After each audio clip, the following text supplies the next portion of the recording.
This episode of the BREWtally Speaking Podcast is brought to you by On Point Pomade. Keep your beard and hair looking on point with their line of pomades and beard oils over at onpointpomade.com. Use our code BSP15 at checkout and get 15% off your total purchase order. So thanks again to On Point Pomade for sponsoring our show.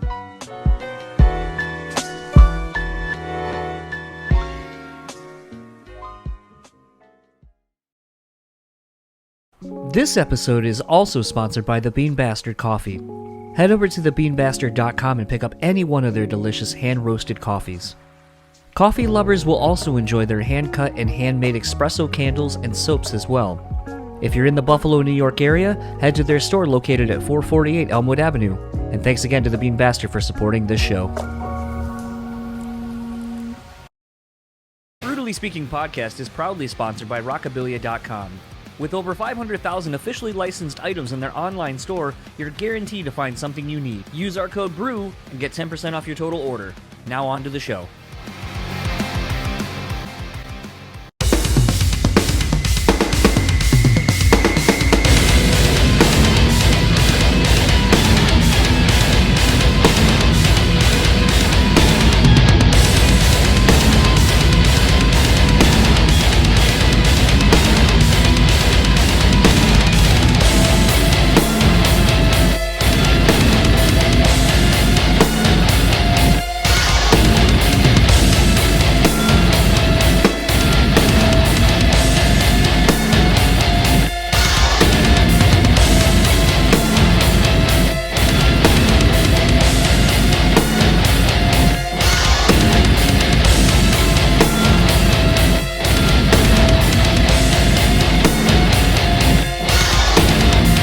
What's up, everybody? Welcome to another episode of the BREWtally Speaking Podcast. I am your host, John, and this episode's guest is Matt Carter, guitarist of Emery, as well as the host of the Break It Down podcast, one of the hosts on Bad Christian Podcast, and does a lot of work with the Labeled podcast as well.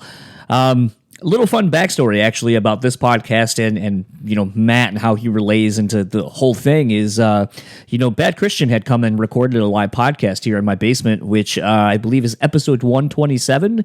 And if you actually type in Bad Christian Podcast live in Grand Rapids, it'll pull up on the badchristian.com website. And I guess, as I just literally found out, that Joey, who used to be one of the hosts on the show, recorded from kind of right near them the full thing from my basement, so you can actually see the full hour, almost 2 hour podcast that basically happened in my basement. As well as, if you would like to hear it, it exists on the Bad Christian feed. But I remember when Matt and Toby and everyone were setting up, I was really like, what are you using? What microphones? And I was asking a ton of questions because at that point I was really interested in starting a podcast, and I didn't understand kind of the fundamentals of how to do it. And I remember Matt being pretty polite and just kind of be like, I use this. This is kind of what I use. But it was very vague and didn't really answer my questions. But obviously that was not a deterrent. We are over 300 episodes in, and, we've had Toby on the show, and it felt fitting to have Matt on. And it felt fitting, actually, to have Matt on now. I know over the last, 5-6 months or so, the podcast has been more of just a really spur-of-the-moment, loose conversation, kind of going all over. I don't really have any idea, nothing written, no concept of where the conversation's going to go. I just kind of let it happen. And I was kind of intimidated when knowing that I was going to talk to Matt, because I fancy him a rather smart person, someone who, is very inquisitive and spends a lot of time learning new things, and is just, the phrase "a jack of all trades, master none" sort of applies to Matt, I think, but more in a nicer way than that statement sounds. But it's just intimidating when you know that there's someone who knows so much about so many things and can kind of go on such deeper levels, and just where I think a lot of people are willing to go in a conversation for fear of not being as knowledgeable or whatever. And that's something that, I definitely have tried getting over. Actually, the reason that this happened was Dewey from Pure Pleasure Podcast kind of put Matt and I together. And, Matt and I have known each other through him coming to my house and, literally doing events through Bad Christian and so forth. But this was kind of one of the first times we've traversed kind of doing something sort of in a business sense and doing something more in I'll say a professional setting, which is this. And it was a little bit intimidating because Bad Christian and Matt were very much one of the first shows that I started listening to when I got into podcasts. So it's kind of one of those where it's like a meeting your hero kind of scenario, or the inspiration. And it's just kind of like, it was kind of intimidating to kind of be like, oh, fuck, like, do I have enough to keep Matt interested? Someone who does this professionally and that's like their main thing. And will they be talked out? Like, I know Matt likes talking. Clearly I do too, but you just never know where these conversations are going to go. And it was really kind of cool. Like, to literally, as you will hear, it starts off with just talking about some of the software I'm using, you know, how Matt likes it or how he liked it from his end of things coming on. And it was really one of those where as the conversations just kind of started happening, we kind of delve more into just us and life, and kind of working through shit, breaking it down essentially. But this was a lot of fun, and I'm going to stop talking and hope you enjoy this conversation with Matt Carter, and I will talk to you on the other side of it.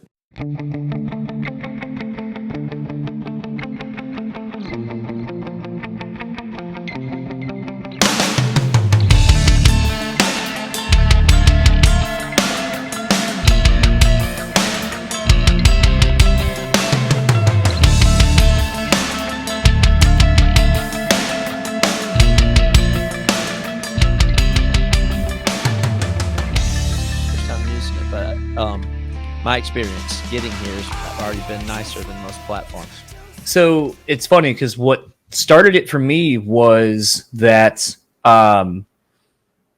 the Zoom didn't have any capabilities. Why the fuck is I'm just noticing my stuff's not actually recording. Why is that? Let's go into my settings. But anyway, it basically it's just a lot more conducive for branding and so forth. Like, because I've been playing around with different stuff, but you know, I have this background because I think it works for what we do. But my podcast co-host basically on his other show has this stuff, and it's pretty cheap and it works. Plus, the nice thing is yeah, you can use like the local audio and stuff like that, but like it does really well picking up both of ours because it's set up that way. And I have found it to just be really easy to just do this. And basically, when you're done, you can export the video format and the audio format in both separate files. And it sounds pretty fucking good as long as there's not some random internet issue. And even if there is, I'm typically not that worried about it because people know that we're doing this over the internet. So, yeah, totally. And then I found separate tracks, but not local. It doesn't give you separate tracks. It's just one track. That's the one drawback. I think the one time I had to use Zoom, that was the nice thing, is at least it gave me two separate tracks. But the volumes are matched well. That it matches the volumes kind of on its own somehow in a way that you don't and then adjust it. Yeah, typically what I'll end up doing is using this software called Levelator, and then that just levels everything out from whatever I didn't do or how it isn't on this. And then I just recently found a really cool tool. This is so much inside baseball bullshit, but no, it's good. I mean, everything's changed so fast. I love updating my knowledge for somebody who's paid attention recently. So keep talking. So I use this thing called Descript because I'm sure I know that one. Okay, and that has been a fucking game changer. Yeah, to where I can edit. Company. And it's almost got me wanting to, because I found it through doing that. I clicked finally one of those sponsored links for it's like Kevin Shamandin or some bullshit, and he had a podcast and he basically teaches you how to monetize and work smarter and not harder and all this kind of stuff. And I always see it and I'm like, I just don't know if I believe in any of that, because like, you know, talking with Dewey quite a bit, it's always like, well, did you do this? And I'm like, yeah, I do this. And he goes, oh, well, how did the episode do? And I'm like, no, not great. Like I did one with Porter from Atreyu. I literally was waiting for the graphic from our graphic person, and I just released the episode. So at least it was out, but I didn't share it on any socials or nothing. And it had a few hundred downloads, essentially being released blind. The episodes before that, I had, you know, the guest shared it. I shared it on everything. And I just ended up just didn't do very well. And it's one of those where I'm like, I feel like that is a lot more of just how the world works now, where you're like, I don't know. There's no rhyme or reason. And you can say, oh, well, if you do A, B, and C, then X, Y, and Z are going to be your desired or your outcome. But you don't know that. I mean, even listening to Dewey's chat with Matt from Vox and Hops, and, you know, he was saying, like, you know, you would think if you get like the big guest, like someone from Fall Out Boy, and then it underperformed comparatively to lesser known people in lesser known bands. And it's not anything necessarily, but I think it just kind of speaks to that, like, the algorithms on all of our social media are kind of fucked. Like, you know, just because you have however many people following you, typically, like, no one gets to see it because of whatever, you got to pay for all those things. So it really is an exercise in, at least for me, doing this for almost 5 years now, where it's just like, I know what I do is good. And I hope that it turns into a thing where someone will find an episode and then go, holy shit, this is great. And oh my God, there's 200 and 300 episodes and people that I like. And then you go back through and get a fan one by one. It's really the old band mentality of earning your fans one by one and word of mouthing it, and kind of just hoping that the content is good enough to keep people coming back. But seeing all these things where people are like, oh, you just got to do this. And if you give us money, we'll show you how to do this. And you're just kind of like, man, I don't know. I don't know if that's how it is, or if that's it's a just red flag.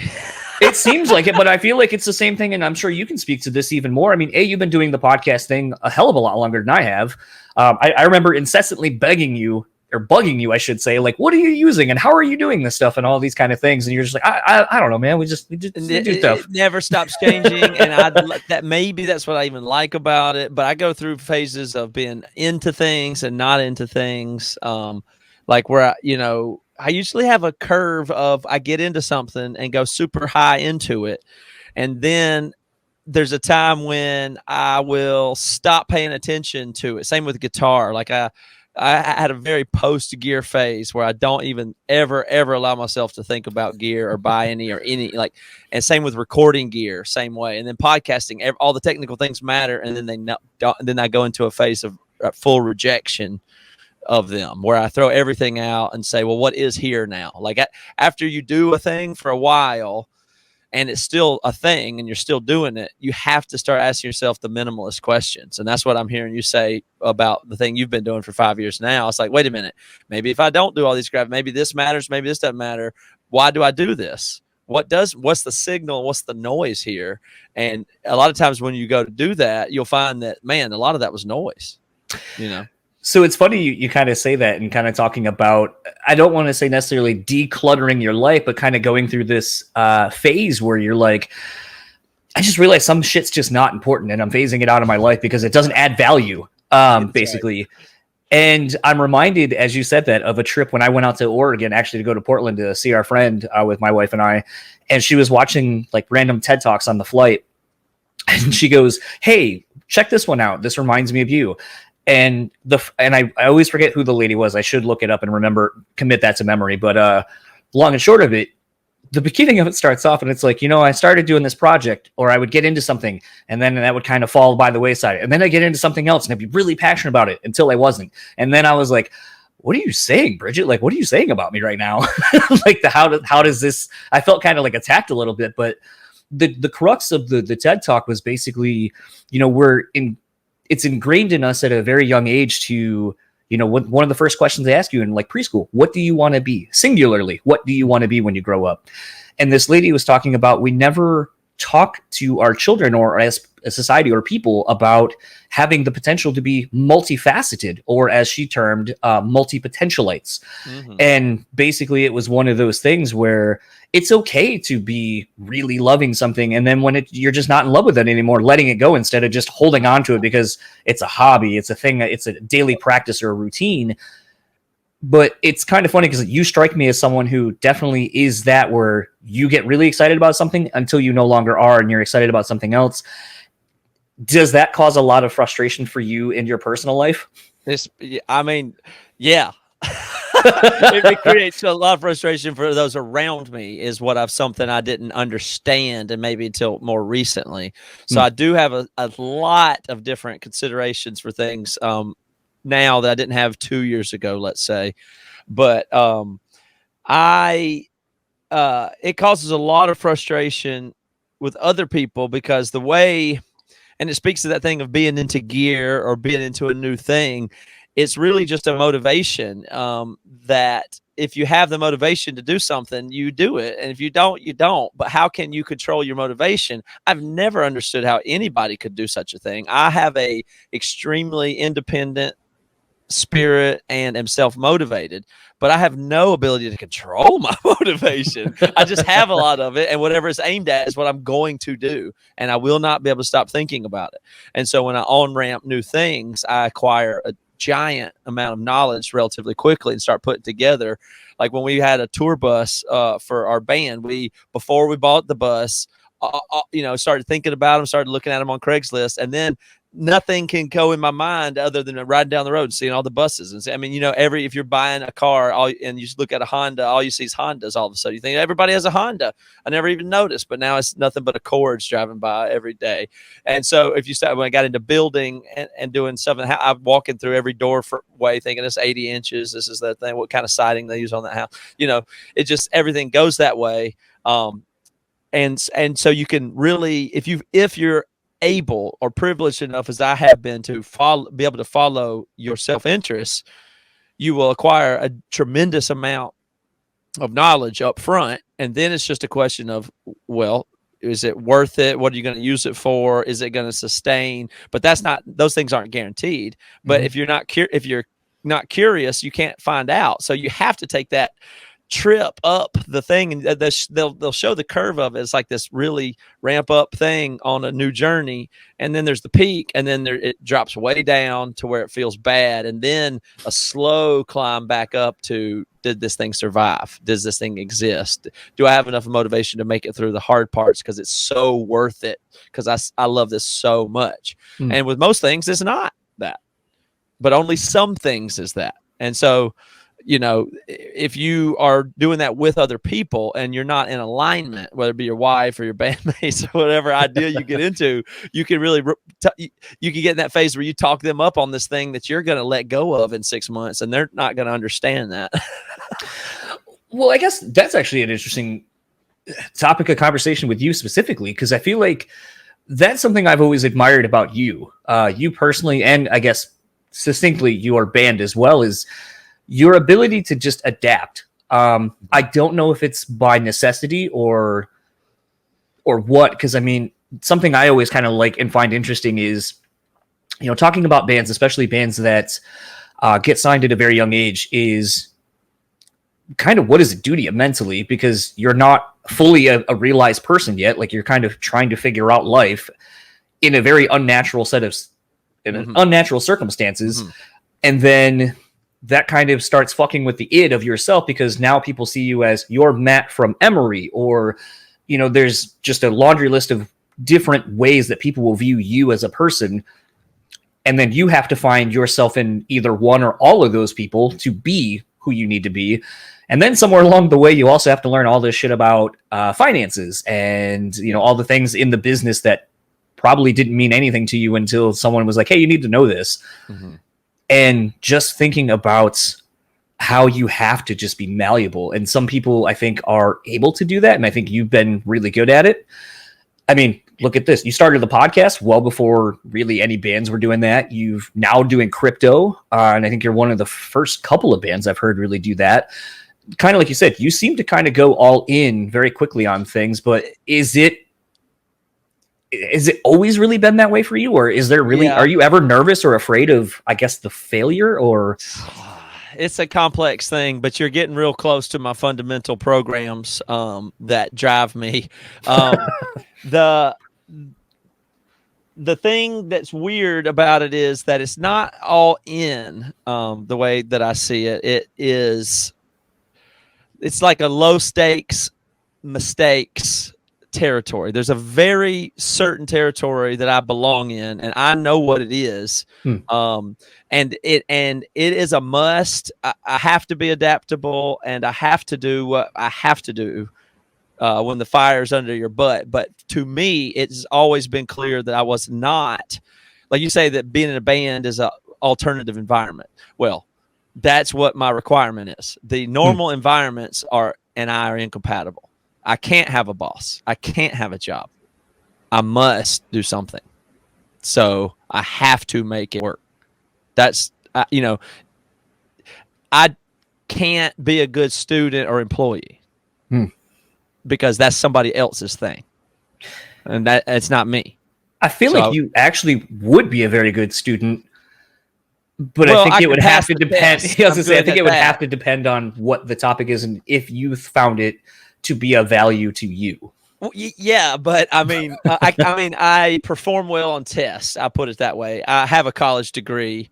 I excel academically, but I would never try to make I don't care what my grades are. I've never taken notes.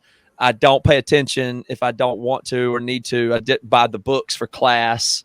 I'm just there for whatever I have to be there for. That's all. And if I'm interested in learning, that's fine. I've done well in classes like music classes where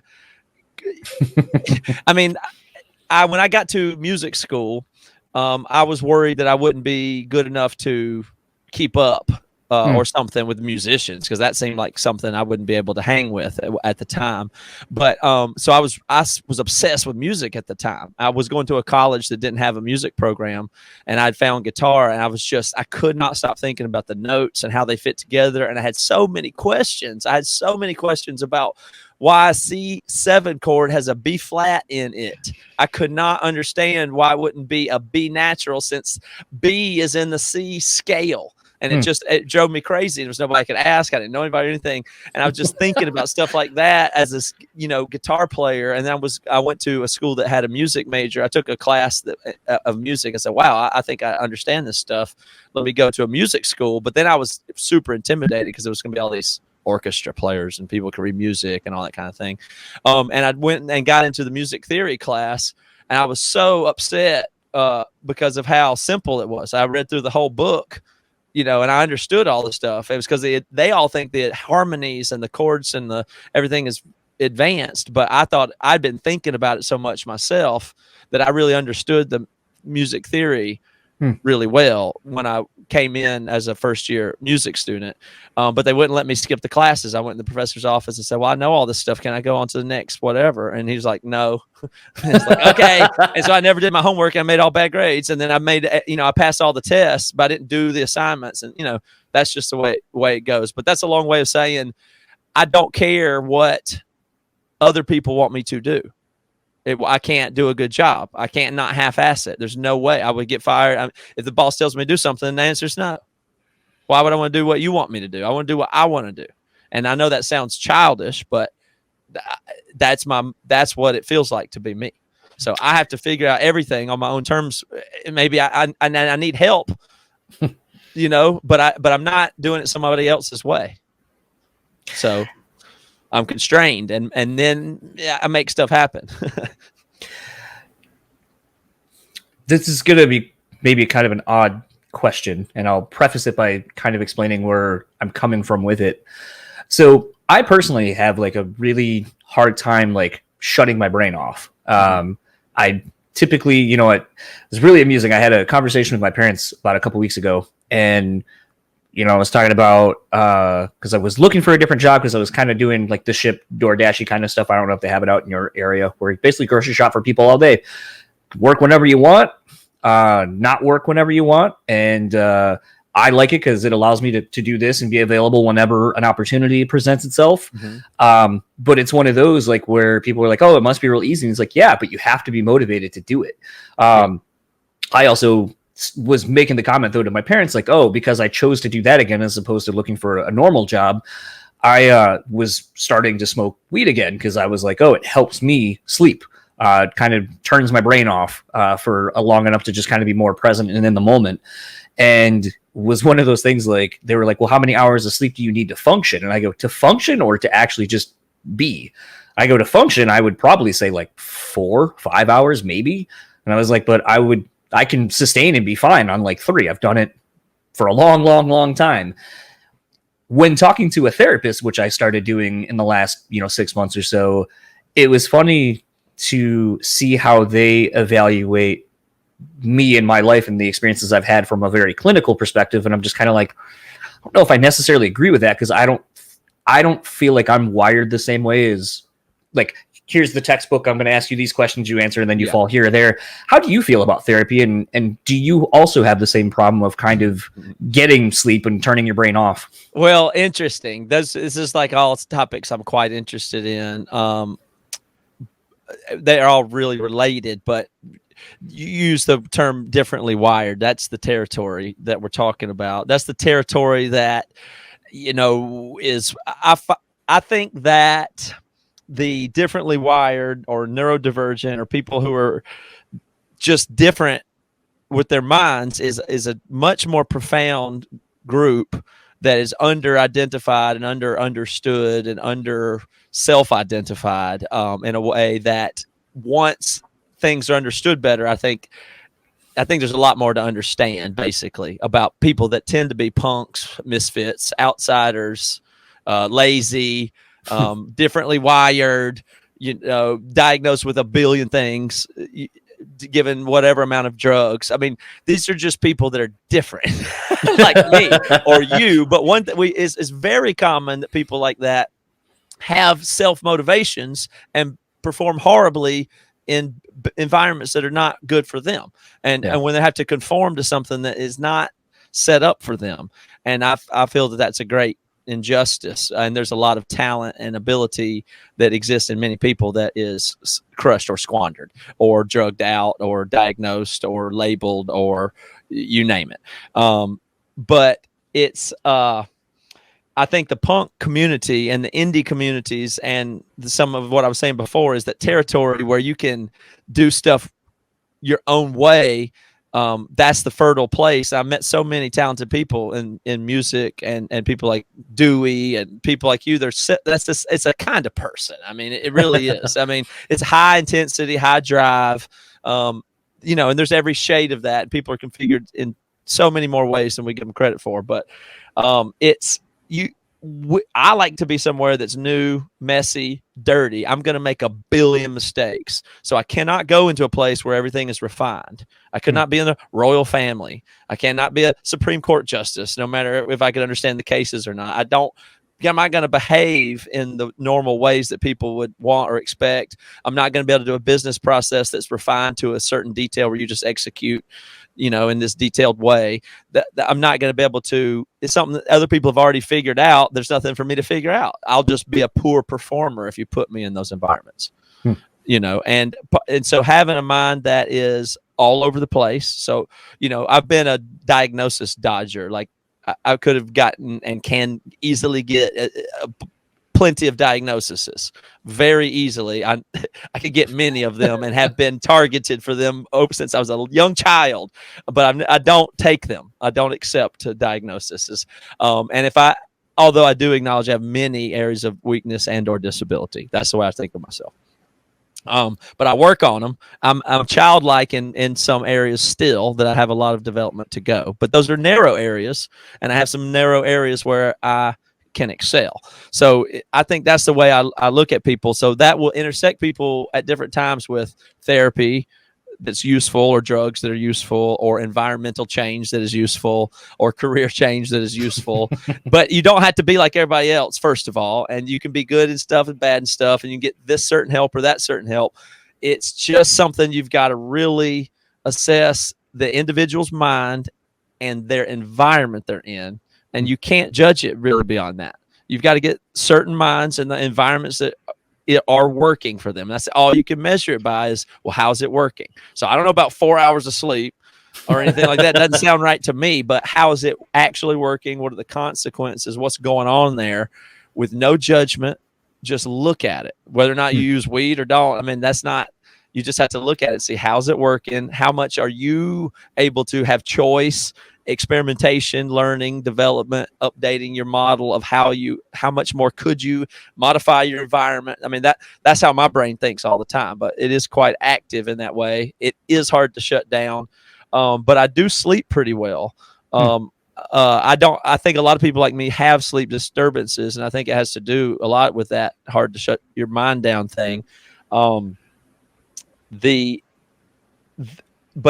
I work kind of hard at sleep. I think I've put some effort into that in the routine and the science of it a little bit.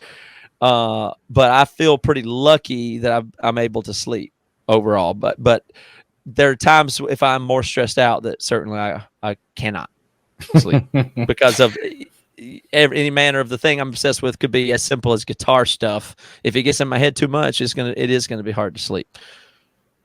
I just find it interesting because it's funny to me how, like, just observing people, like my wife is like, she'll be like, I'm so tired. Like, if I'm like tired and like it's like 4:30, like I'll be like going to bed. Like my body's telling me I need to sleep. I'm listening to it. But it'll be funny because like my wife will be like, oh, like I'm so tired. I'm like, go to bed. She's like, no. Like I work these amount of hours. I do all this stuff. Like this is like my time. And I was like, but yeah, if you're tired, then like staying awake and just kind of running yourself down doesn't help. Just like I also feel like when she stresses out about, like, she'll be like, oh, I have a meeting in like 3 days and I'm stressing out about it. I'm like, it's not even happening yet. Like it's just weird how like her and I are so different. And just even people in general, like some people are like, I need that coffee first thing in the morning to turn my brain on. And I'm like, I need nothing. Like my eyes opening is my coffee. It's like, and here's the first thing, my thought, whatever. And now we're up and brain's active. Yeah. Well, you're probably used to sleeping not enough or poorly is most likely the case. And it probably has effects, but you're used to them. I actually think something I've noticed is in later years, I don't remember if it was something I learned how to do, like by reading about it or whatever, but I've kind of figured out how to fall asleep very quickly, and getting into like a REM sleep. So like my wife would always get mad at me and be like, you snore so quickly because now you're high and you're just like passing out. But it's like beyond that, it's still a thing where if I kind of put my mind to go like, all right, you're going to sleep, you're going to take big breaths, you're going to kind of do this like movement thing, like I've figured out with my eyes to kind of facilitate sort of that feeling. Then it's like the next thing I know, like boom, I'm out. And then it's like, oh, now I'm waking up. But like there have been times where I'll wake up after, like, if I went to bed at, we'll say 8:30, I'll wake up at 11:30, 12, and I'm like, oh my God, I feel so refreshed. But then I'll go back to bed and wake up a few more hours later and have basically the equivalent of like a full night's sleep, and I feel like garbage. So It's kind of weird how I'm like, and that's kind of what's been making me think that different people just kind of need, and again, listening to your body to figure out kind of what it's telling you need or don't need. There's some basics of physiology that are useful there. The Huberman Lab podcast is the sleep resource for sure. Just listening to it puts you to sleep. Well, it might, but it gives you, it really does help understanding your temperature cycle and when you see light and how you view light and what time and your circadian rhythm stuff. I mean, there's stuff to it, but you have to customize it. There's no one size fits all medical or anything like that. So it's just like nutrition science. I mean, you can learn some basics, but if low carb works or doesn't work, it's not right or wrong. It's just, how does it work for you is the way. Right. But you have to learn what you can and experiment how you can with it. But I also been doing meditation, and that helps. TM? And I don't know if it's TM really, just regular mindfulness, but just to be in the spot where you notice your thought. Well, basically, it addresses the mind wandering thing too. So I see it as a good and bad thing to have the very associative mind, basically, where you're getting all these is jumping from one thing to another, doing a very fast search for relevant info. That's there's very good for creativity, problem solving, things like that. But it's hard to control. You get lost in your own thoughts and whatever. The unhealthy side of that can be when you are lost in your own thoughts and your thoughts become self-focused and ruminating, and then that can be a mental health challenge when you get there. But really, can you use that energy to be productive? If you can harness that instead of suppress it, really, it's just how's it being used, that type of mental energy kind of a thing.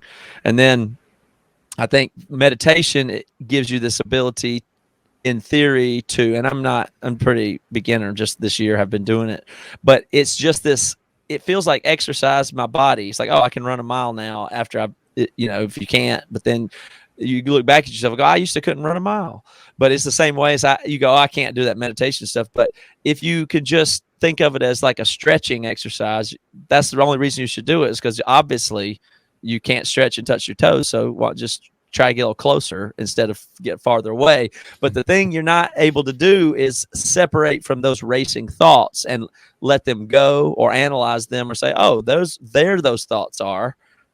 Why am I distracted? What is that thought? Oh, and then, so you can get like a micro distance from that fire hose that feels like creativity or drive or problem solving or worry or anxiety. It's all the same energy that's coming. And so just to get a one step away from it can be quite helpful to be able to neutralize or let it go.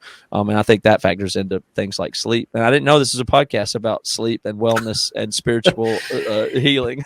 So what's funny is, the show, just like I feel like Bad Christian, just like, everything creatively that we tend to do, there's maybe the idea of your base of like, I want to start this is what I want to do. And then you kind of start doing it and you realize like, it's not as fulfilling as I thought it would be.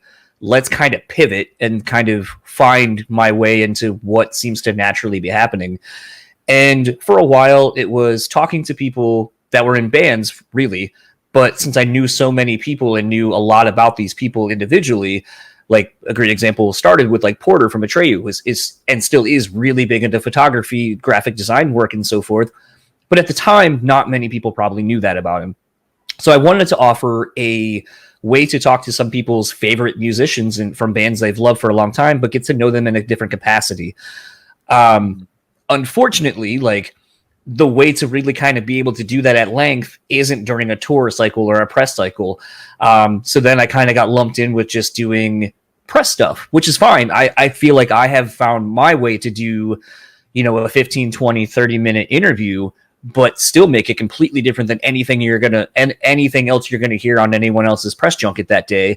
And that's my goal with that. I think for a while I used to hate it because I'm like, man, give me more time. But then it's like, nah, fuck it. Let's go the other way. Let's see if I can challenge myself to make that 15, 20, 30 minutes the best that it possibly can be and really give something to whoever may listen to it, or at least the person I'm talking to, a reprieve from the normal questions they're probably going to get asked. So then that kind of morphed into a little bit more of a hybrid of doing things like this where I'm just talking to people. But it was really therapy in the last little bit that's kind of shifted my perspective on things to be more open to just letting a conversation happen. Something Dewey and I, when we started talking initially over the last year of meeting each other digitally, was, he was like, do you write your questions down? And I was like, I am an over-preparer, so I will, but I'll start with a question, and then I go, okay, well, I can't start here. So then I'm going to piece together questions, and it kind of goes into my love of writing, where you're writing a story, basically, that has an arc. Put your pieces together and make the puzzle make sense, and then go, okay, there's my line of questions. I'm going to over-prepare, so if the dude answers very quickly or whatever, boom, I have backups. If it's going kind of long, I can cut this out because these are the main pieces that matter. Since therapy, though, something that my therapist kind of pointed out for me was that I worry about the what ifs, and then I try to solve the what ifs. But like I was saying with my wife, the thing hasn't even happened yet. So why are you trying to solve a problem that's not even there? Mm-hmm. Essentially, that's what I've done with the podcast is I'm preparing for things that haven't happened, and I'm trying to steer someone instead of just letting a conversation happen. And I ended up talking with Lee from Born of Osiris. And, he had put out a solo instrumental record. And I could have asked him, like, how did you, what are the themes kind of going through or whatever? And we started talking about therapy, and then he kind of opened up about his opioid addiction. And then we started talking about some other things. And then it basically, I had made a comment of, his love of watches. And I was like, oh, I noticed that, you have watch or tick-tock noises or whatever. Like, is that could be a bomb, could be a clock, could be all these things, could be the start of something, could be the end. And through just natural conversation, he ended up divulging what the actual record was really about and the themes and so forth. And he was like, it was so much more refreshing to get to it that way than just being like, oh, what's the record about? And I think a lot more people will get more out of it when you naturally let a conversation happen. And although I'm not doing it very well right now, the thing I've also learned, and was going to be my next question, was actually, what is something that you've learned how to do better as a result of doing a podcast and having to basically converse with people, strangers essentially too, for so long?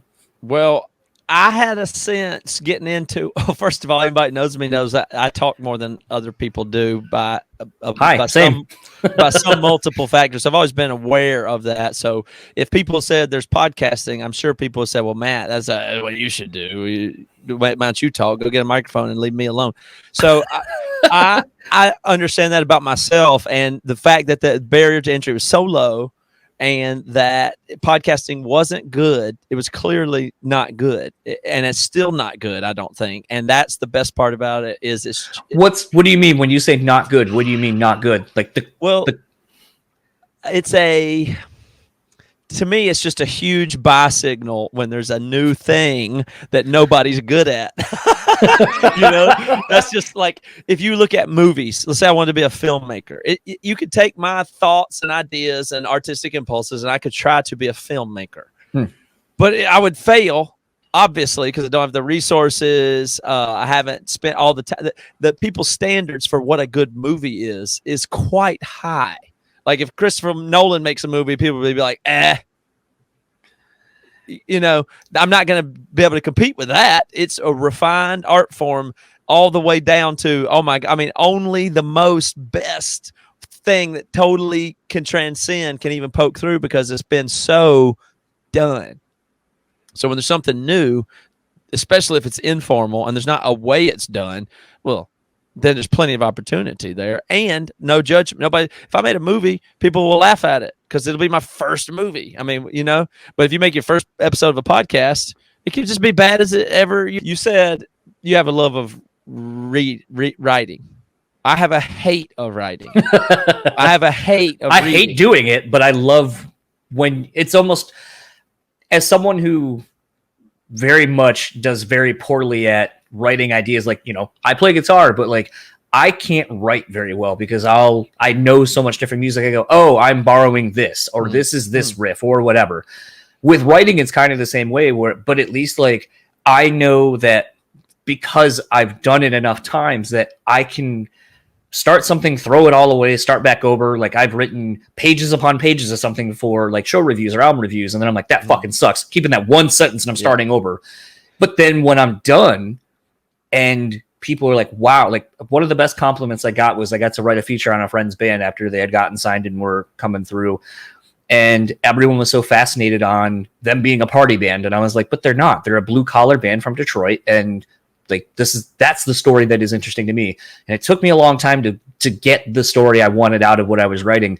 But when I did, and one of the best compliments was one of my close friends goes, I didn't know you could write that well. And I was like, I love writing. I like reading and so forth, but I fucking hate the process and what it does to me because I'm my own worst critic. You love and it. I fucking hate it. No, you love it because you wouldn't do it otherwise, because that is painful and uncomfortable, which is the only, discomfort is what it's all about, is what discomfort can you handle or train yourself to get through to gain.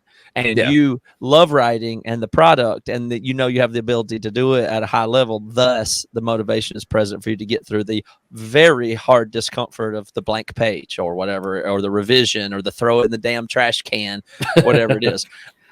I hate words on paper and screens. I can't read them. I can't write them. I don't understand them. I don't like that stuff. I like to talk and I like to listen.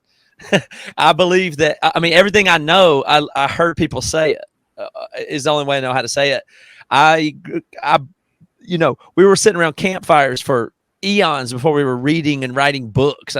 This talking without any knowing what you're saying in the middle of the sentence I'm saying right now, I don't know how I'm going to finish it yet. That is how humans best communicate. It's crazy that we live in a world where it's experts and textbooks and right answers written down. And that's just not the world isn't like that to me. The world is a place that I interact with people and gain knowledge from many ways, implied and, conversations engaging. It's a high information transfer if you're engaged in a conversation in a multi-sensory way. that you're getting who the person is, what the context is. It's a very rich thing to have informal conversation that is not scripted or edited or fixed or thought out or driven by a singular agenda, and if you start listening to a podcast where it has a singular agenda, like, and it's about a very, very certain thing, and if they get off topic, you get so upset because it's not, that's kind of in a way, that's a cheat of a pod. It's like you're putting some other kind of information in a podcast medium, but it's not conversation. Conversation is a thing you can be lost in and still have a high information transfer. And so to me, that's like the dinner table growing up, sitting around a campfire, being on a tour bus. That is the world that matters to me, is the engaged, interactive with other people. And I believe that's one of the best ways we learn things and grow. Then, Absolutely. Of course, you can train knowledge in books. And, of course, you can revise a text until it's cleaner, better, you sound smart. Of course you can. But what do you like? What can you tell me? That's the way I interface with the world. So very attracted to podcasts as opposed to writing and those other kinds of things. But like I said, I always had trouble with that kind of stuff in school. So I just, but the podcast, nobody's really good at it because it's so open-ended. You can do anything with it. And it's still really early. Like the first TV shows, when they first had something called a TV, those were not good shows compared to The Sopranos or whatever, The Wire. That came later. And podcasting's still at Gilligan's Island level. I mean, you know what I mean? That's why I think it's still very early in this accessible, ancient, primal art form of talking without a plan that everybody's lost because all we do is text each other and read articles. So it's what you really can just be. I'm going to get back to answering your question. I'm just off on a tirade. No, that's the whole point of a podcast, audio. Yeah, exactly.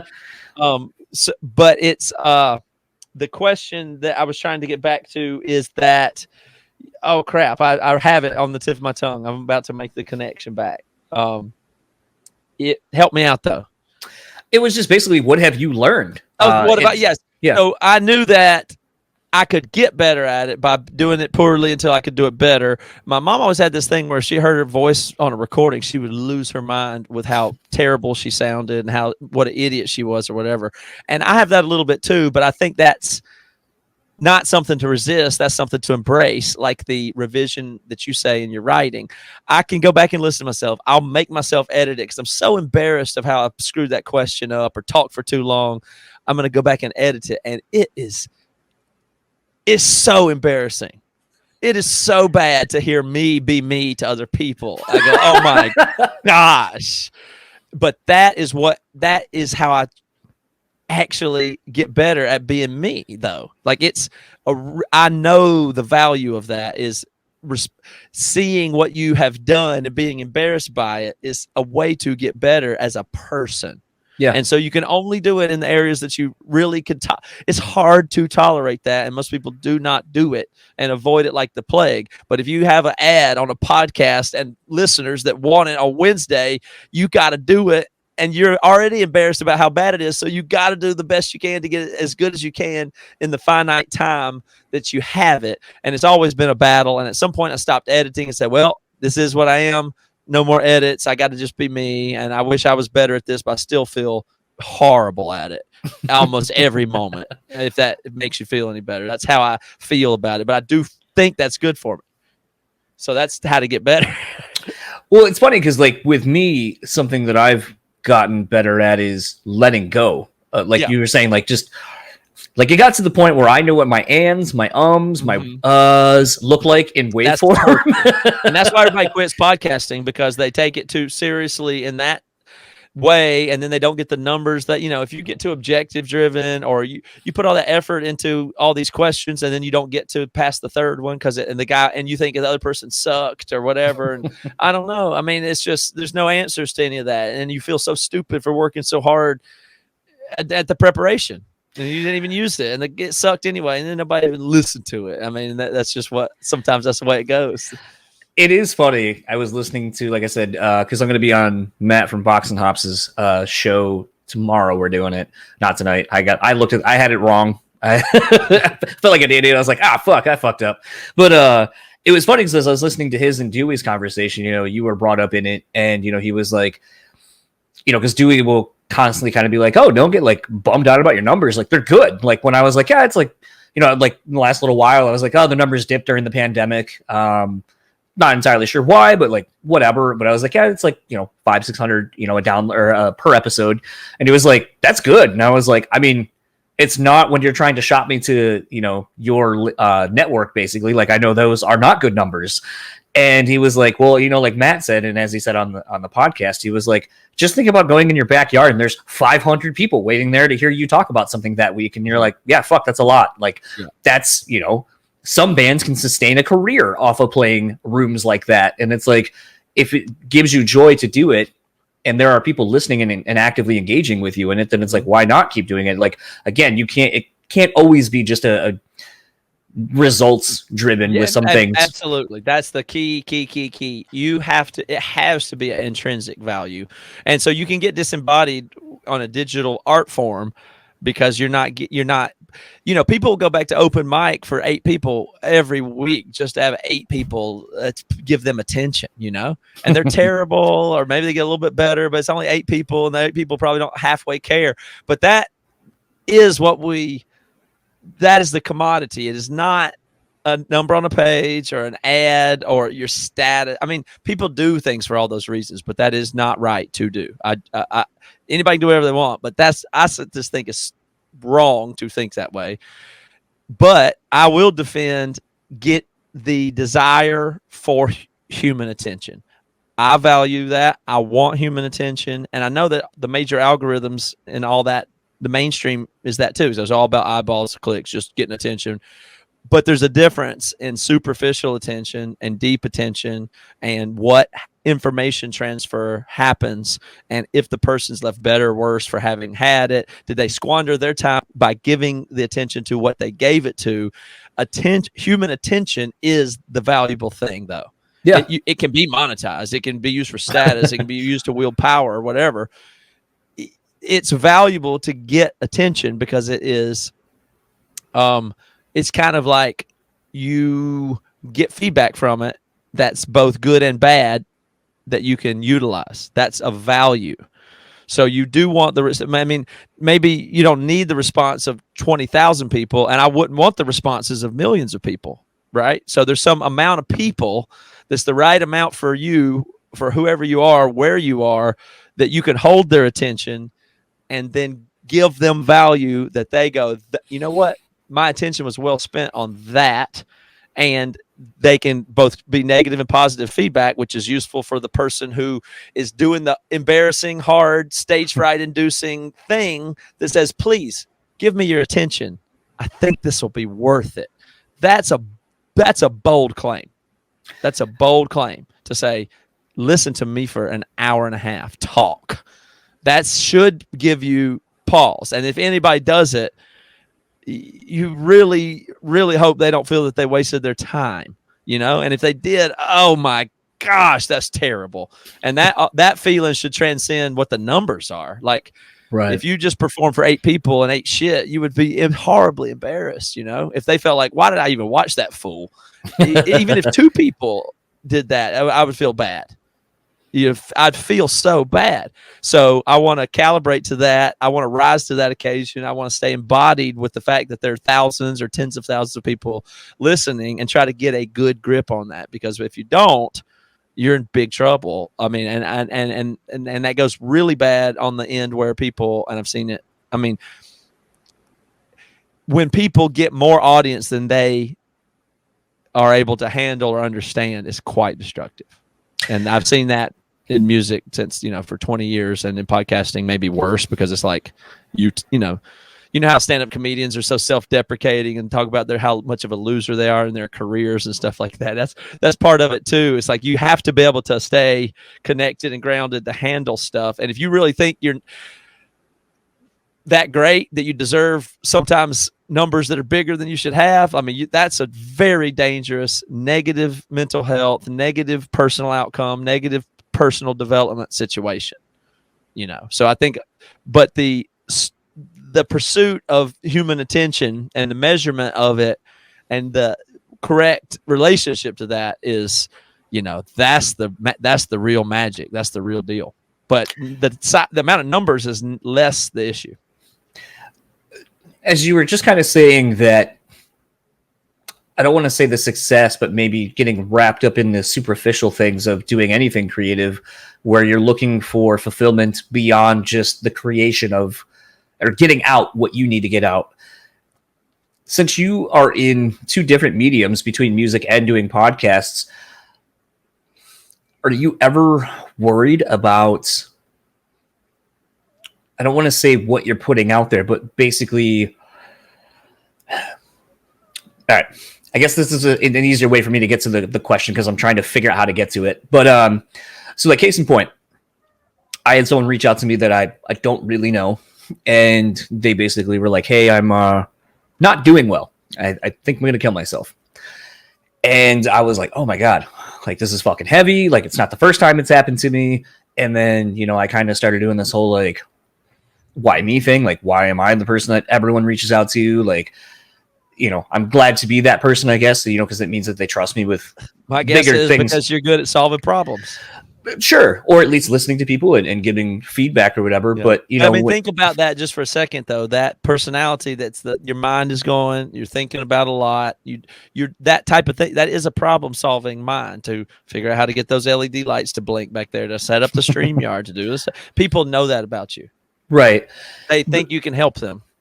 But it became this thing where right around the same time, like my dad had asked me, how does it feel having a platform? And I go, what do you mean having a platform? And he goes, well, I mean, people listen to your show and people, talk to you about things that were said on them or whatever. You ever thought about what you're saying and what you're putting out there?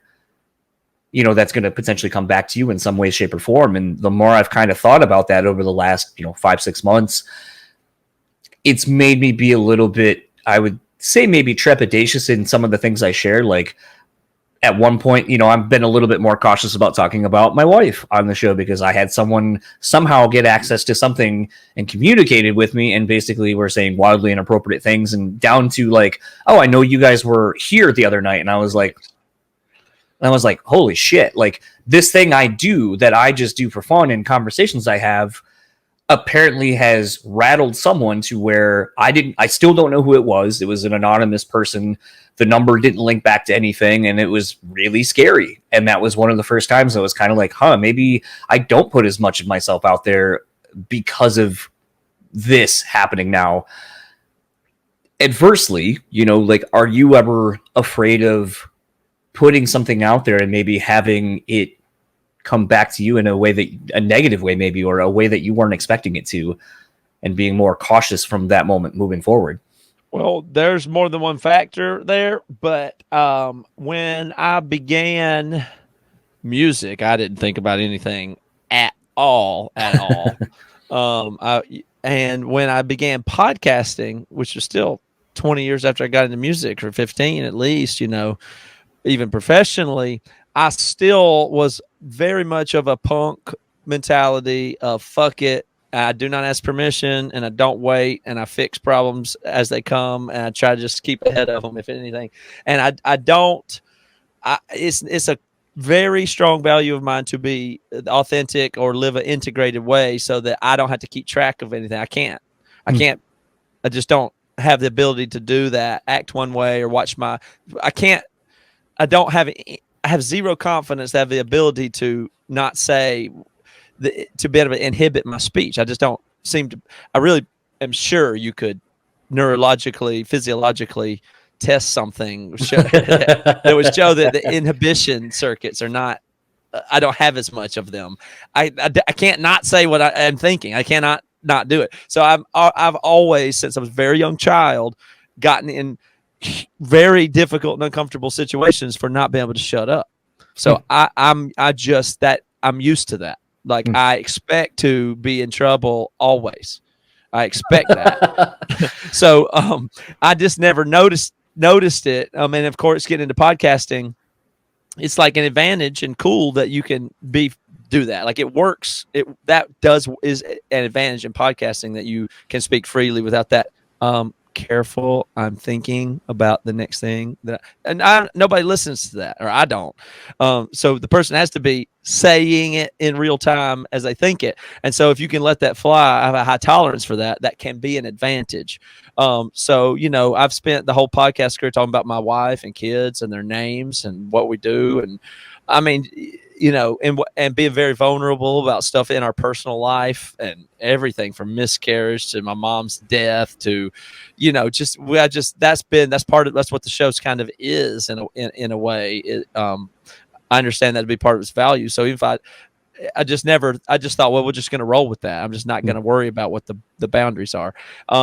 Now in 2016, when Trump won that election, at that time, it became clear to me that this is from 2016 on feels different than up to 2016. It wasn't just that, but if you'll remember, the online space was, if you go farther back, of course you'll remember, but it really was a steep increase in the amount of negativity online in about 2016. I've been monitoring internet comments for a really long time. I found a sharp uptick around that whole time. Right. And less and less tolerance for celebrity, or, it's less and less cool to have anything, or to, it's the tear downness. You can feel it overall. And so the quality of podcasts had gotten better in a way too. So I was like, at this point, you could feel that things are going to have to be, there was some trajectory that was different then. And it's still unclear to me what is a good and bad idea now. Eventually, on top of that, so that's been ever increasing, that you have to be more careful in ways that I never thought you would. I just never anticipated that you would have to be careful about X, Y, or Z. I've never taken anything I've ever said off air in any capacity. We've got 600 or 800 episodes total, including club episodes, and been listened to for like over 20 million hours. And I don't know what I've ever said in there, but I'm sure bad. I'm sure I've said so many things that I think are bad now that I used to think were good then. So with my faith and every other thing. So to me, it's just all out there. But now I do see it differently. And I never thought of it as responsibility. Like, how could it be my job for how somebody should interpret what I say? Because I'm just saying whatever comes in my mind. So how could I be on the hook for that? That never made sense to me. Like, why would I be responsible for something I just said if the persons that listen to it knows I'm just a person who's saying what's coming out right now? It doesn't seem like you should be in trouble for that unless you are bad or doing something bad. And I never perceived any, I don't have the self thought that I'm doing anything bad at any given time. Why would I, And so I just never really thought about it, but now I think about it. So I've probably matured and been, like I said, with meditation or whatever, just being a little bit more reflective, and having gone through personal difficulty and having gone through the pandemic and just being later in life and maybe it took me till I'm 42 to kind of slow down, like people's metabolism slow down. My mind is slowed down in a way that is different. I am more reflective now, and I have the ability to say that I might not want to do that. I might not want to say that, or I might just avoid that. And I don't know if it makes me a better or worse podcaster. I'm afraid worse. So that's not an answer that's like, I don't know. It's just, it probably is worse. It's not as fun, or probably as fun to listen to. But I can think of more reasons to be more careful now, and all the way around. I've never had I've had some bad interactions online and in messages and stuff like that, but nothing about like, other than nothing that I was worried about my family or where I live or any direct. I've never really gotten that bad of harassment, which I can't believe, to be honest. I guess overall I'd say fortunate. I've got a lot of people that don't like me or disagree about something, but I've never gotten nasty with anybody or had anybody be like that stuff where they send you horrible stuff. I've never gotten that. So I feel lucky. Yeah, it was probably about like 2.5 years ago at this point, but it was like one where it rattled me because I was like, like to the point of like, and the problem is with the internet now, like you can literally come up with like, VPN blockers and all this kind of shit. So it's like you can hide behind the technology to make yourself anonymous. And I was like, this has got to be someone that like knows me personally, like lives around here or whatever. But I was like, why the fuck would you do that though? Like, I don't think I know anyone that would be that kind of malicious or whatever. You don't have to know them. It's just a matter of numbers. I mean, we're talking about hundreds of people you don't know, or thousands, 10,000s, 100,000s, millions. I mean, it seems like it's just going to happen. I always felt that touring the interstates mile after mile, it was like I hadn't had a crash. I've probably done 600,000 miles. That eventually you have one, a bus wreck or whatever. If you're driving down the bus at night, overnight, you can think, God, still no accident, huh? That's the same way. Like, still no stalker. Okay, still nobody send a bag of shit to my house. Or something. You never know. But why wouldn't somebody? Like, why wouldn't somebody who's not stable, has an axe to grind? You say something obnoxious, or just somebody that's a stalker that loves you or something. I mean, it seems like it with enough numbers. There's a real risk there. So you cannot say, what that number threshold is where you're safe or not safe. But being a public figure is really, really lower in value than I think that it used to be, or it's higher stakes. Maybe it's more payoff than ever before, I guess, but it seems higher stakes. Yeah, it's interesting. I know, kind of in wrapping up, because I know you said you wanted to give an hour or whatever, but so with like, no, you got another one, but I'm not. No, I don't actually. I don't. Okay, I thought you had a 4:30 thing. I did, but that was what I was saying earlier. That's actually tomorrow. I got my days wrong. So something kind of completely changing gears a little bit, but I was thinking about it today. So you guys, obviously in Emery re-recorded I'm Only a Man, which is, my favorite record out of the discography, which is funny because I feel like I like the weird records that no one likes, or at least didn't like at the time. The thing that was interesting to me, and, you said you spend a lot of time reading comments and so forth and just, embracing, I guess, the hate at times, but I was glad to see I wasn't the only one that was like, oh, wow, you guys seemingly took the time to really enunciate the lyrics, and that there were some lyrics that some of us had been mishearing for a long time until it was like, oh, fuck, I didn't know that's what Toby was saying there, or whatever. Was that a conscious decision to like really hammer the enunciation this time around, or no? Just a happy byproduct. Better recording. Okay. It's just a better recording is be my guess there. But no, it's not conscious, but vocal clarity, I do think is something that comes sometimes as a mature vocal skill, basically. Okay. I notice it that I've been recording Devin and Toby for the whole time for 20 something years. And if I record them now with a 58, it's going to be good. This is going to be good. It's fine. It's going to be great. The S's aren't going to be that bad. The breaths will work. The lip smacks are fine. And they didn't used to be. And so that's not something you can really work on intentionally, is what's weird about it. It's just how you engage with the microphone is a very, is a real skill, like a craftsman at any craft with their tool. Howard Stern, talks about how he spent just endless amount of time thinking about his mic usage and the way he interfaces. It's really more than people think the mic and all that matters, but it's it's hard to explain what it is, what somebody's skilled with the mic. It's like a smoker. You can tell a new one from it's just, you can't practice. You can say you can practice it or whatever, but right. There's stories about Frank Sinatra is they say that he was so successful. One of the things that he was very aware of how to use the microphone in new ways that other people had not. So he would get intimacy and distance and things, and he had a different relationship with that mic in a way that seemed to do something. So it's just, I think there's a skill to being clean and being heard and clear and everything that I think maybe matters when you're a 40-year-old that's been singing for 20 years. It's these same songs sometimes for 10 years. You got to be able to sing it better now than then in every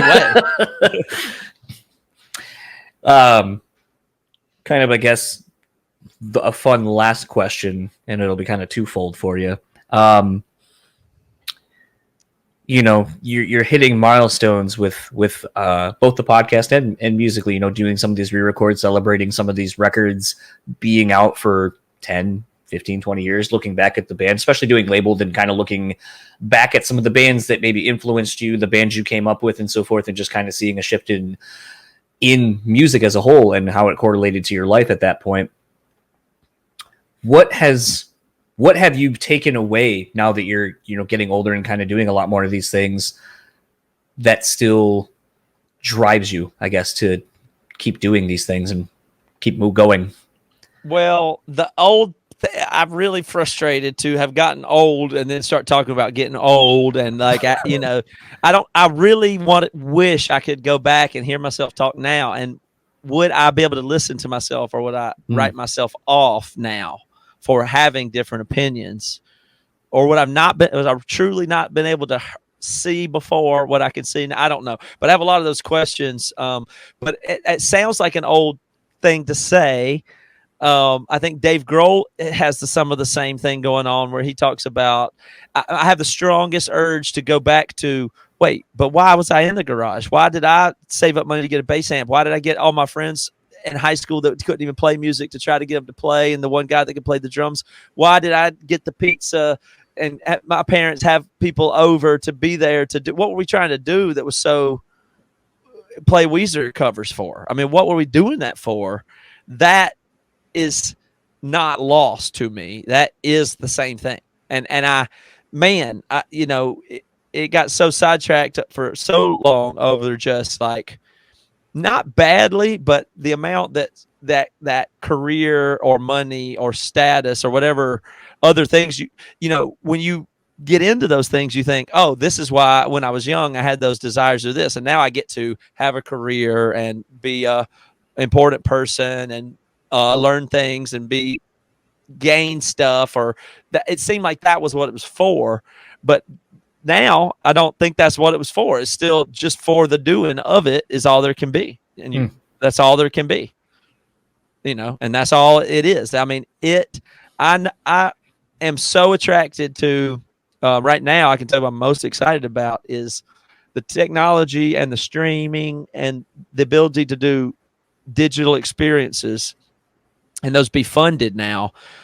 We get to make music where we're making it sound the best we can sound and play it and get it captured in these super high quality cameras, where I get to produce and direct the whole visual and audio spectacle without fans present, in a quiet room where you can get everything right and see it, which is the art form I always wanted to exist. Like, if you could go back, like, I understand live concerts are great and the mosh pit is great and that experience is great. I love that too. However, when I was in the 90s and listened to Alice in Chains, I was obsessed with the sounds I was hearing, and I just wanted to see, how do you make those sounds?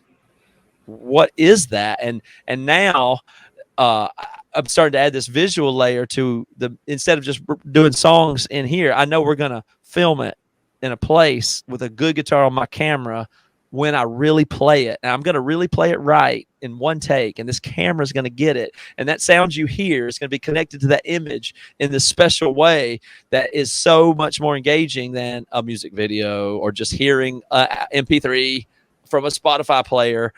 There's more to put together now, and eventually that's going to be in VR, and that won't be long from now. And when it's time to do VR, nobody's going to be good at it. and it will be a playground for me. And that is the same thing as when I was 15 and figured out how to play a G chord or a power chord and get a distortion pedal for the first time. That is how I will feel when we get to play around with VR. Not yet, but we're in some transition toward that. And of course, we'll do the experiences, the live experiences, all that. It's all great. I love everything about it. I love it. I love communicating and making other people have conscious experiences so they can have the one I'm having. I want to feel something about a guitar notes or delay trails or reverb thing or a funny joke, and I want other people to have that experience that I am having. That is fun. That's never going to not be fun for me. And I also know, as we said earlier in the interview, I must figure out a way to make it work because I can't get no regular job. So that's all I got to do is surf that wave for another, I don't know how long, 40 more years. Well, this was a lot of fun. Thanks for taking the time out of your busy day of doing multiple podcasts all the time and having a life somehow and doing all that to shoot the shit, basically. Well, I appreciate it. I can't say enough about people like you who facilitate a scene, whether it's doing press or having us play in your basement or being open to new crazy ideas that people don't know how to do well, like basement shows and house shows and everything. It just you're one of those guys that's going to pop up again and again in the new territory. I mean, that's clear. So, what you're doing, what Dewey's doing, I think it's all worth doing. And it's clear that it's like clear that it's headed somewhere, but also not. It's just is. So it's a combination of you're doing, you can tell this podcast and people that do these things for the intrinsic reasons. So that's what I'm an evangelist for if I'm going to be one going forward. So that's keep up the good work making this type of content that I find rich and valuable. And where can people follow you or whatever you'd like to plug that's available online? Well, I figure the best thing really is to get on Emery's email list, which I don't know the best way to do it, but I think we think through an email thing more than go to some website. But really paying attention to, figure out a way to get on Emery's mailing list that's the only thing I've got in my head, but no, whatever. Fair enough. We're going to do the question and our new album as video specials in the quite near future. So those are going to be special events. And that's what I want everybody to see and judge us as we are now from those. And then next chapter. I got a last fun throwaway question. What are you going to do next that's going to piss off your fans? You had nudity on an album cover. You started scamming your fans with crypto. So yeah, what's next? Well, I think the crypto scams to run off the last of them. Okay, and then we'll just ride off into the breeze.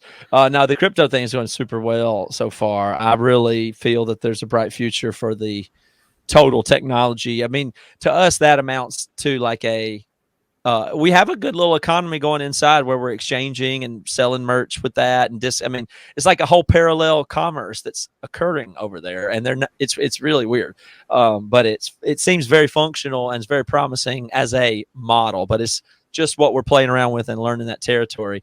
But I do think I do think that will continue to piss people off. I'll make a prediction that's very, very, very vague, but I feel strongly that the mainstream culture, as it was in the 90s or before grunge, or even in the late 90s again, before indie music broke out, I feel we're at a very similar cultural place where it's like, I'm sick of the mainstream bullshit. Now, right now, the mainstream is YouTube and Twitter and Facebook or whatever, or perfect Apple websites or whatever. Like, I think, that's not underground. That's not indie. That's not DIY. Like, yeah, you can use those. The internet was that, and now it's this other thing. So, I think we can all be on the lookout for more alternative type things. And with that, it's always going to come. Oh, I don't want to download that. I don't want to go to this other platform. I don't want to go on I've never seen this before. I don't want to pay in that crypto. You tell me I got to get an NFT to get some. Well, I don't know. I'm just saying I don't have any plans beyond that. But as the technology goes, we're going to go innovate in new technological space. I do think that will continue to piss off some people. I don't think piss off is the word I would have used. I think you challenge people to have new experiences, but that's I invite them to get some of our cryptocurrency. You get $10 worth. Then you'll be somebody who wasn't afraid to do that. And whatever you have to adapt to next, it's going to be harder. It's not going to get, it's going to be a bigger leap to a new thing that you really don't understand at some point. And then you're not going to take the journey, or you are. And if so, what discomfort could you practice now? That is very much my mindset. Well, very much looking forward to people checking this out and hating on one of us maybe for something we said that we'll forget. And hopefully, I felt bad because last time the guys came through, you weren't with them. So I think that needs to be rectified. Maybe it needs to be you, Devin, and Toby. We'll get out the trio. Yeah, they did it without me last time, but I enjoyed getting to take a break. I still get a cut of the merch they sell when they're out, so I don't even have to go, so it's fine. Sometimes they do shows, the two of them. We're doing one this weekend, the three of us. So it depends on what the situation is. But that's one of the keys for Emery's flexibility is we've just done every type of. We've just tried everything and figured out a way to make it work. And if the opportunity just needs Devin, we'll just send Devin. We might make a deal. Who knows? It's whatever. Enjoy the rest of your night, and we'll be in touch. Thank you, John. I enjoyed it very much. So that was my conversation with Matt Carter. I want to take the time and thank him again for spending, a little over an hour talking with me. I really enjoyed that. That was one of those that when you get done with it, you just kind of walk away feeling like you accomplished something. Like it was good that like you and the other person really just kind of hit on some stuff. And I know for me, when I was done talking with Matt, I kind of thought about some of the things and topics that we had kind of hit on. One of them being that Matt doesn't feel like he can be a good boss or a student because essentially he, doesn't, if he has a way to get from like point A to point Z and he doesn't have to start at the beginning because he has some foundation or some base really to kind of go from it and get to the end, but can't because it's like, well, that's not what you're supposed to do. You have to do it this way. And it's like, well, why do we do it that way? Isn't there a better way to do it? And I think that really stuck with me because, like, as I've said, and I said in this real quickly, like, I'm still doing Shipt, which is basically a grocery delivery system thing. And, like since I've been doing it, that's like really my only job other than working door at a bar a couple of nights a week. But I love the freedom to just do what I want, but I have to fucking bust my ass to ensure that I'm able to pay my bills and do those kind of things. And it's one of those where, like, as I'm currently, like, literally just got an email from a recruiter for a job where I'm like, do I really want to go back to working in a structured environment where it's like, you have to do this, you have to do these things.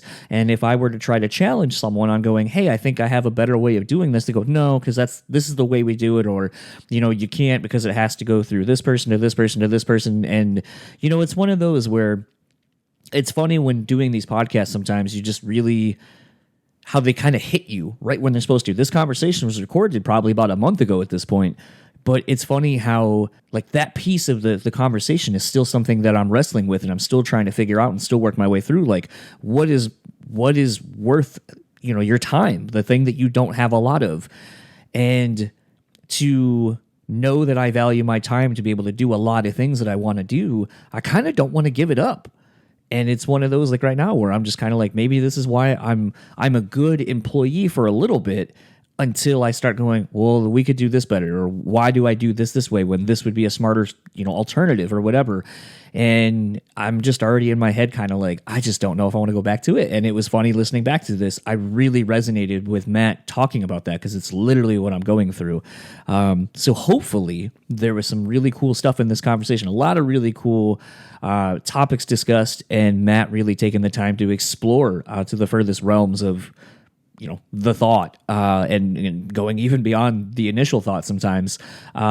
That's kind of what I love about doing this podcast and being a lot more free form in it at this point. So I really hope you enjoyed it as much as I did. And we're going to kind of wrap this up. If you would like to keep up with Matt and Emery, you can find Emery on Facebook at Emery, Instagram at Emery Official, Twitter at Official Emery. And if you just want to kind of go to the landing page for everything, emerymusic.com, that is the landing page for all their stuff. Anything you would need to know about them, if you want to get some cryptocurrency, if you want to buy tickets for any of their upcoming shows, all of that stuff is there. If you want to keep up with Matt personally, you can find him on Instagram and Twitter at Zod Carter.